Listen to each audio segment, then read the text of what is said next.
Temos ele, que é praticamente um sócio aqui da CNN Brasil, diretor da Sociedade Brasileira de Imunizações, o doutor Renato Kifuri.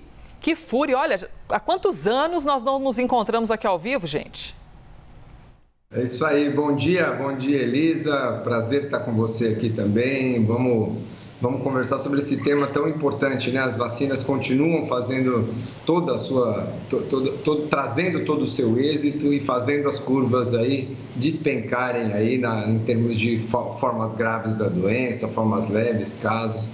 É isso aí, prazer em revê-lo. Muito bom, estamos eu, Raquel Amorim, e vamos agora conversar um pouquinho com o doutor Renato Kifuri. Quando a gente fala, doutor, que menos da metade voltou para tomar a terceira dose em alguns locais do país, a dose de reforço. Isso significa o que exatamente? A gente está com uma falsa sensação de segurança? Ah, tá tudo bem, já está flexibilizando, eu não estou mais tão amedrontado assim, acho que eu não preciso voltar. Faz sentido que as pessoas estejam pensando isso? Olha, Elisa, é importante uma comunicação melhor, né? A população precisa entender que o esquema hoje de vacinação não é de 2 doses, né?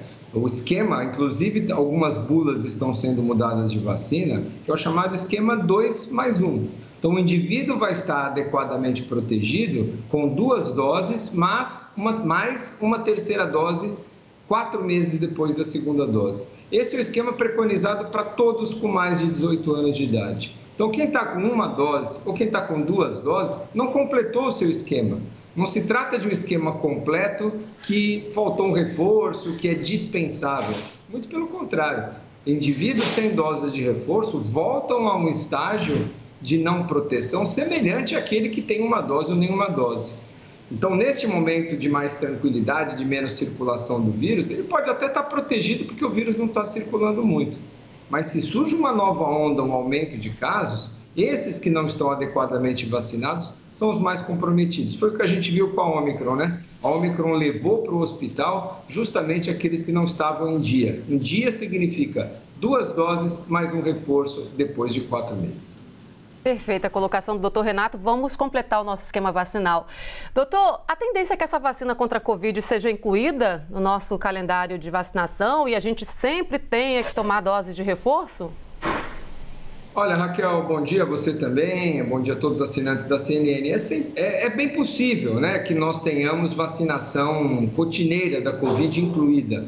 O que não está muito claro ainda, Raquel, é se no período pós-pandêmico, depois que passar essa pandemia, nós continuaremos ou precisaremos vacinar toda a população como a gente está fazendo agora. Talvez com o vírus circulando de uma forma não tão grave, mais sazonal, numa época do ano somente, façamos que nem a gripe, né? E teremos indicação de vacinar grupos prioritários, idosos, aqueles que doenças crônicas, gestantes. Isso não está claro ainda para a gente entender, mas que certamente é um vírus que veio para ficar. Esse é um consenso entre os especialistas, ele não desaparecerá.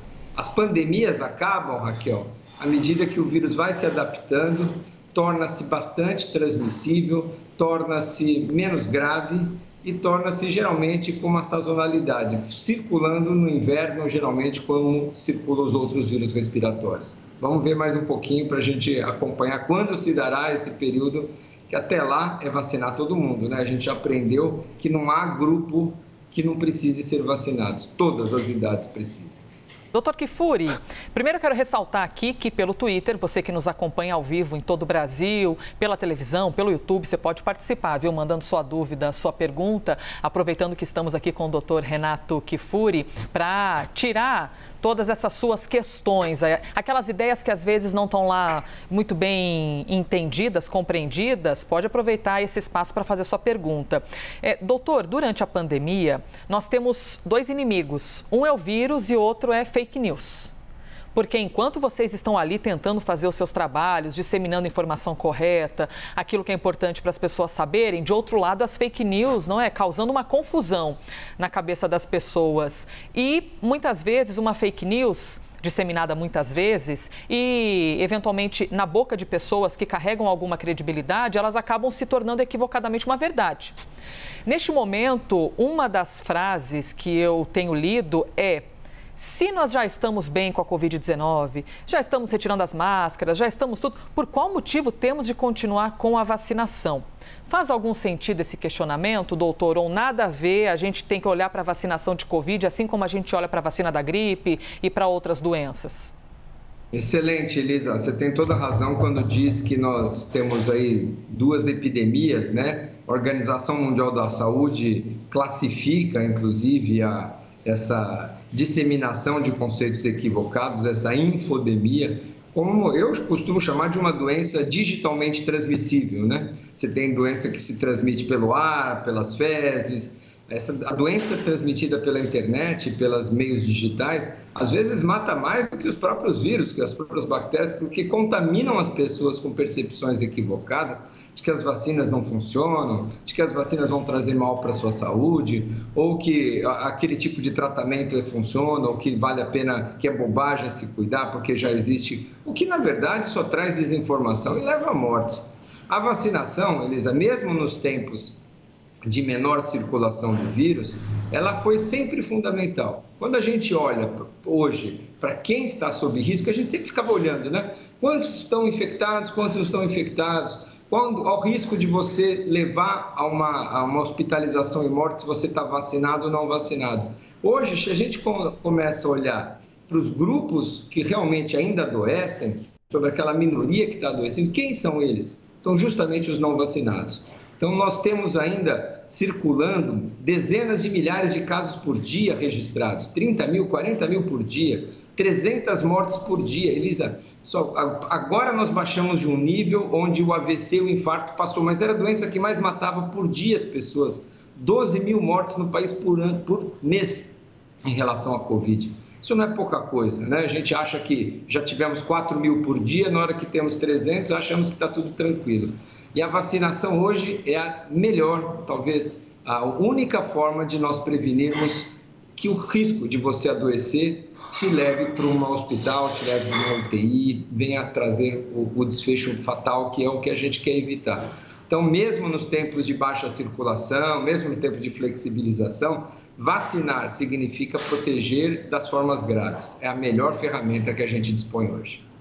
Doutor Renato, aproveitando esse gancho, então, a gente tem a questão da liberação das máscaras em muitos lugares. Na última sexta-feira, a Fiocruz divulgou o boletim que o mapa todo do Brasil, todos os estados, todas as unidades da federação apareciam com risco baixo. O mapa todo verdinho, né? Todo mundo com risco baixo, fora da zona de alerta do levantamento. O senhor acha que é tempo mesmo de liberar o uso de máscaras? A população ainda precisa ficar atenta? Por exemplo, aqui no Rio de Janeiro, a gente não precisa usar máscara mais em nenhum lugar.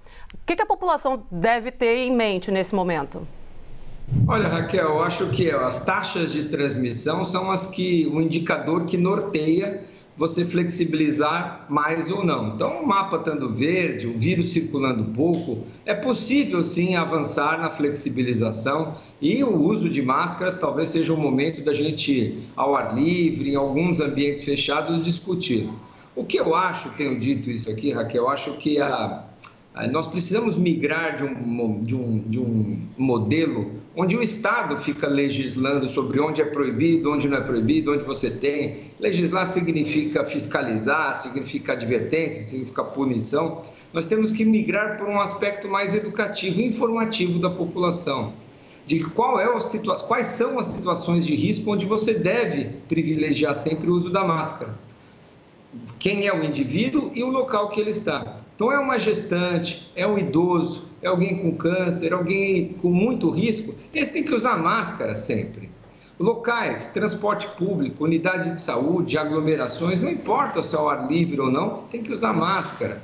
Então, o que norteia mais a nossa recomendação de usar máscara é o risco. Se você está num ambiente fechado, eu dou sempre esse exemplo. Se você está num shopping center, não tem ninguém ao seu redor num raio de 4 metros. O ambiente é fechado. É dispensável o uso de máscara num local como esse.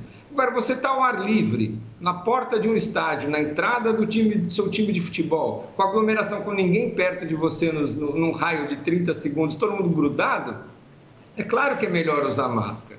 Então, isso tem a ver não tanto com o local aberto ou fechado, isso tem a ver com o indivíduo que está sendo exposto, a aglomeração com que ele está sendo exposta naquele momento e o risco que ele vai avaliar naquele momento.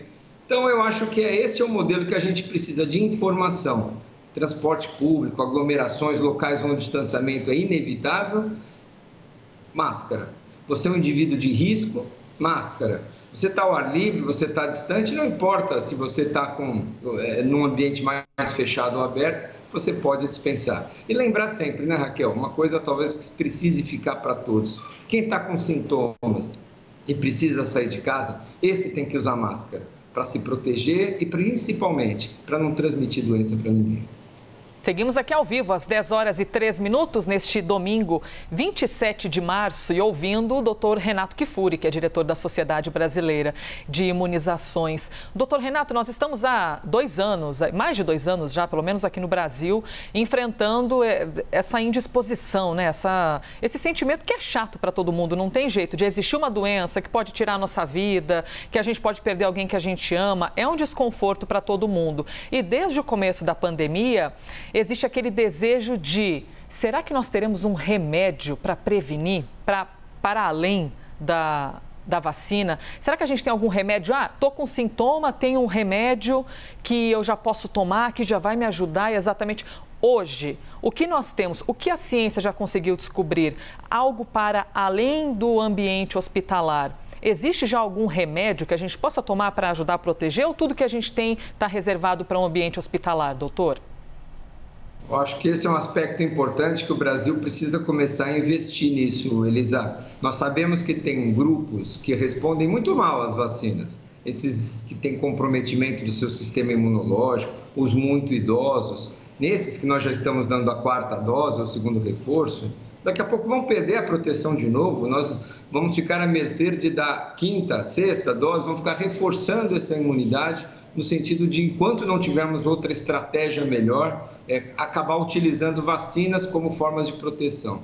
E já temos sim, a resposta para a sua pergunta é sim, nós temos 2 medicamentos, 2 antivirais, que iniciados precocemente, ambos orais, de uso por boca, que podem diminuir em 50%, 70%, até 80% o risco de agravamento. O Paxlovid e o Molnupiravir são 2 drogas hoje licenciadas na Europa e nos Estados Unidos, que já têm submissão de registro aqui no Brasil e que precisam ser incorporadas ao nosso sistema de saúde, ao SUS. Essa é uma estratégia que precisa ser acoplada às vacinações, não é para substituir vacina, não. E os anticorpos monoclonais, nós temos alguns, inclusive de longa vida extensa, que você recebe uma injeção intramuscular e fica 6 meses protegido da Covid-19, desses indivíduos mais vulneráveis. Eles são caros, sim, ainda não são uma produção muito grande e muito caro, mas precisamos avançar mais no acesso a esse tipo de medicação, porque esses, sim, vão fazer diferença nesses indivíduos que são maus respondedores às vacinas. Esses indivíduos que têm mais risco, justamente esses que têm um sistema imunológico mais fragilizado, que têm mais risco de complicação da Covid, o mesmo motivo que os fazem mais vulneráveis, o seu sistema imunológico mais debilitado, os fazem pior respondedores às vacinas. Então, nós precisamos olhar para esse grupo com mais carinho, com mais atenção, ou associar outras estratégias, como você bem lembrou. Doutor, desculpa interrompê-la, Raquel, só uma dúvida em cima da sua resposta. Imagina. Essas medicações que o senhor citou não vendem na farmácia, ou seja, alguém que está ouvindo agora a gente, puxa vida, estou com Covid, eu vou até a farmácia, vou comprar esse remédio, está tudo bem. Vende na farmácia ou não? É só em ambiente hospitalar? Não vende. Perfeito, Elisa. Eles não estão ainda licenciados no Brasil, não são comercializados, não são de venda livre e quando vierem para cá são só sob prescrição médica, então não são comercializados ainda. A gente precisa avançar nesse sentido. Por isso que o senhor fala em avanço mesmo. Doutor Renato, aproveitando, falando sobre vacinação, a cidade de São Paulo começou hoje a campanha de vacinação contra a gripe, outras cidades vão começar no próximo dia 4, dia 4 de abril. Aí muita gente pensa, já me vacinei contra a Covid, nem vou vacinar contra a gripe. Qual a importância de aderir a essa campanha?